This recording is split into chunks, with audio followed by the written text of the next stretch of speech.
মাজারে যাইও না, মাজারে যেও না। এই মাজারগুলি তোমাদেরকে কিচ্ছু দিতে পারবে না।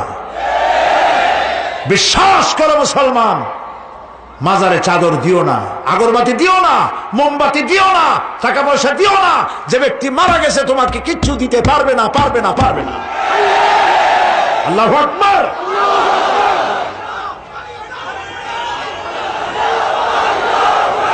প্রিয় ভাই সব, আল্লাহর ওলিদের মাজার সংরক্ষিত থাকবে, আল্লাহর ওলিদের মাজার সংরক্ষিত থাকবে।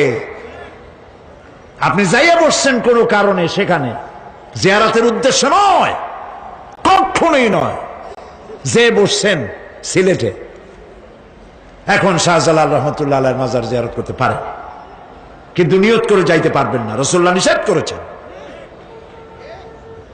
আল্লাহর নিষেধ, আল্লাহর আদেশ মানা যেমন ফরজ, রাসূলুল্লাহর আদেশ নিষেধ মানা উম্মতের জন্য ফরজ। বাগদাদ গিয়েছেন ব্যবসা উপলক্ষে, বড় বিশ্বের মাজার জিয়ারত করেন, অসুবিধা নেই, কিন্তু এইখান থেকে নিয়ত করে বাগদাদে যাইতে পারবেন না মাজার জিয়ারত করার জন্য। আজমির গিয়েছেন কোন কর্ম উপলক্ষে, এবার খাজা মঈনুদ্দিন চিশতি রহমতুল্লাহ আলাইহির মাজার জিয়ারত করতে পারেন, কিন্তু জিয়ারতের উদ্দেশ্য করে যেতে পারবেন না। হাদিসে সুস্পষ্টভাবে নিষেধ করা হয়েছে। কারণটা বলবো? কারণ হলো কলিজার মধ্যে একটা ভয় আর মহব্বত, বিশ্বাস, যিনি শুয়ে আছেন তিনি আমার কথা শুনবেন এবং আমার আশা পূরণ করবেন। এই বিশ্বাস শিরক, শিরক এবং শিরক।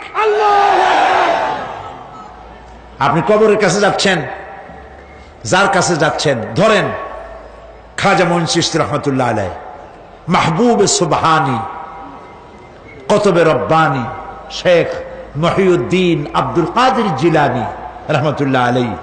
মাতৃভাষা কি? আরবি। মাতৃভাষা কি? আরবি। খাজা মঈন চিশতি রহমতুল্লাহ আলাইহি মাতৃভাষা কি? আরবি।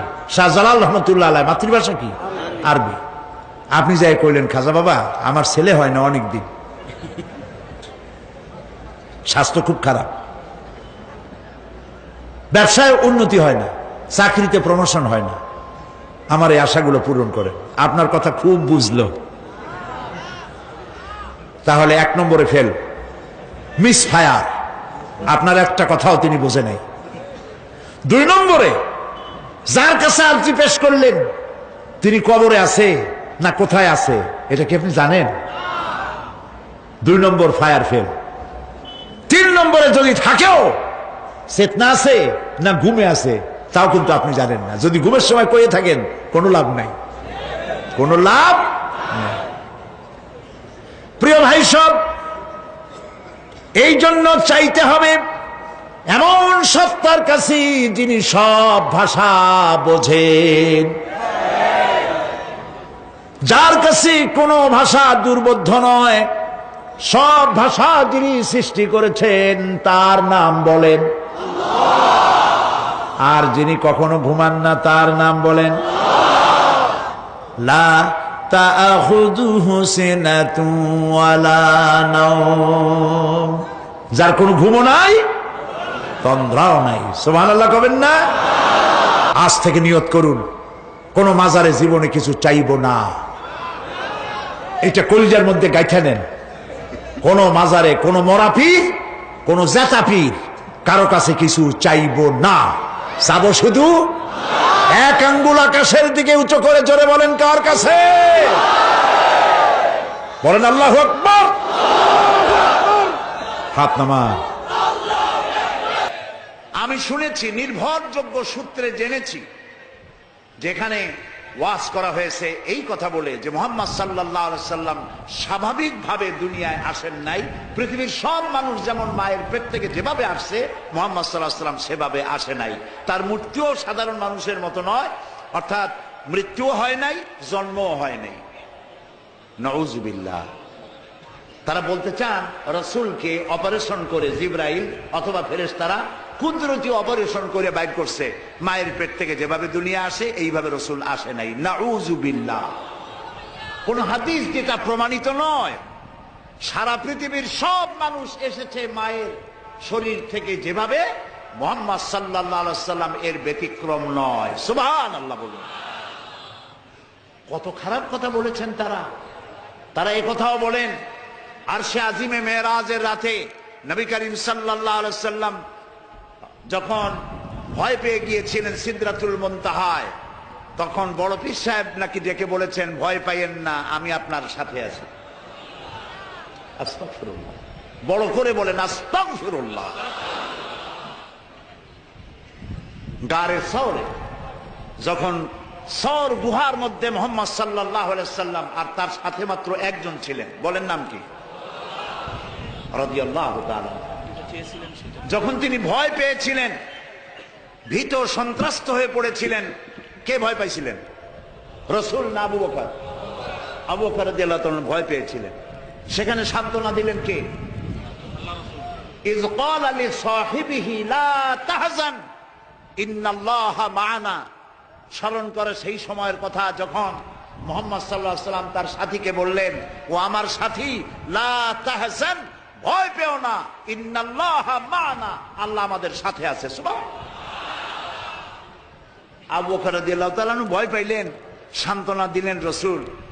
আর মেরাজে গিয়ে রাসূল ভয় পাইছে, সান্ত্বনা দিয়েছেন বড় পীর আব্দুল কাদের জিলানী। তাহলে তো বোঝা যায় যে হযরতে আব্দুল কাদের জিলানী রহমাতুল্লাহ আলাইহি আবু বকর রাদিয়াল্লাহু তাআলা আনহুর চাইতেও পাওয়ারফুল। একজন প্রশ্ন করেছিলেন হযরত বড় পীর সাহেবকে, হুজুর আপনি তো আওলাদে রাসূল, অনেক বড় আলেম এবং বড় পীর, আপনার মর্যাদা কি সাহাবীদের সমান? তিনি জবাবে বলেছিলেন, এই ধরনের বেয়াদবিপূর্ণ কথা আর কোনোদিন আমার সামনে উচ্চারণ করবে না। রাসূল করিম সাল্লাল্লাহু আলাইহি ওয়াসাল্লামের সাহাবীরা যখন জিহাদের ময়দানে যেতেন, ঘোড়ার পৃষ্ঠে সওয়ার হয়ে ঊর্ধ্বশ্বাসে ঘোড়া ছুটছে, সেই ঘোড়ার নাকের ভিতরে যখন ধুলাবালি ঢুকতো, আমি আব্দুল কাদের জিলানী, সাহাবী তো দূরের কথা, সাহাবীদের যে ঘোড়ার উপরে যুদ্ধ করত, সেই ঘোড়ার নাকের ধুলাবালির সমান নয়। সুতরাং এই জাতীয় কথা যারা ওয়াজ করেন তারা বেয়াদব। নবী করিম সাল্লাল্লাহু আলাইহি ওয়াসাল্লামকে হাজির নাজির বলা হয়, নাউযুবিল্লাহ বলেন। তিনি হাজির নাজির নন, রাসূল মাখলুক, আল্লাহ হচ্ছেন খালেক। আকীদা সাফ করতে হবে। একজন পীর সাহেব মারা গেছেন, চাঁদপুরে গেছিলাম একবার, যাই শুনলাম তিনি মাহফিলে দুইটা চেয়ার রাখেন, একটা খালি, খুব সাজানো গোছানো। বললাম ওইটা কেন? কয়েছে রাসূল তো হাজির নাজির, আমরা এতগুলি উম্মত এক জায়গায় হয়েছি, ইয়া নবী সালাম আলাইকা কইতেছি, তা রাসূল আসবে না? তিনি তো আসবেনই, আর আসলে বলে তার জন্য একটা চেয়ার রাখা উচিত। তাই বললাম দলিল তো মজবুত, রাসূল আসছে, একটা চেয়ার তো দেওয়াই উচিত। আমি মানলাম, 30 সেকেন্ডের জন্য মানলাম রাসূল আসছেন, তার জন্য একটা চেয়ার রাখা উম্মতের জরুরি। কিন্তু আপনারা বলেন রাসূলুল্লাহর জন্য একটা চেয়ার রাখে, একটা মঞ্চ, সেখানে একটা চেয়ার, রাসূল বসবেন, সেই চেয়ারের পাশে আরেকটা চেয়ার দিয়া বসতে পারে এমন বেয়াদব আকাশের নিচে জমিনের উপরে হতে পারে? সুতরাং এ দিয়ে রাসূলের ইজ্জত বাড়ানো হয়নি, তাওহীন করা হয়েছে।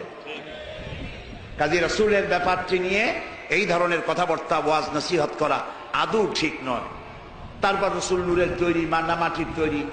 আচ্ছা ভাই, আপনার পরীক্ষা তো আসবে সিলেবাসের মধ্য দিয়া, আমার কথা বুঝতেছেন? পরীক্ষা আসবে কিসের মধ্যে দিয়া? আপনি সিলেবাস পড়েন নাই, সিলেবাসের বাইরে পড়ছেন, জন্মের পড়া। পরীক্ষা পাস করবেন, ফার্স্ট ডিভিশনে ফেল করবেন। কিয়ামতের দিন আল্লাহ রাব্বুল আলামিন, বিশ্বাস করুন আমার সামনে কোরআন, কিয়ামতের দিন আল্লাহ রাব্বুল আলামিন তার কোন বান্দাকে প্রশ্ন করবেন না, রাসূল নূরের ছিল না মাটির ছিল, এ ব্যাপারে তোমার আকীদা কি? রাসূল গায়েব জানতেন কিনা, এ ব্যাপারে তোমার আকীদা কি?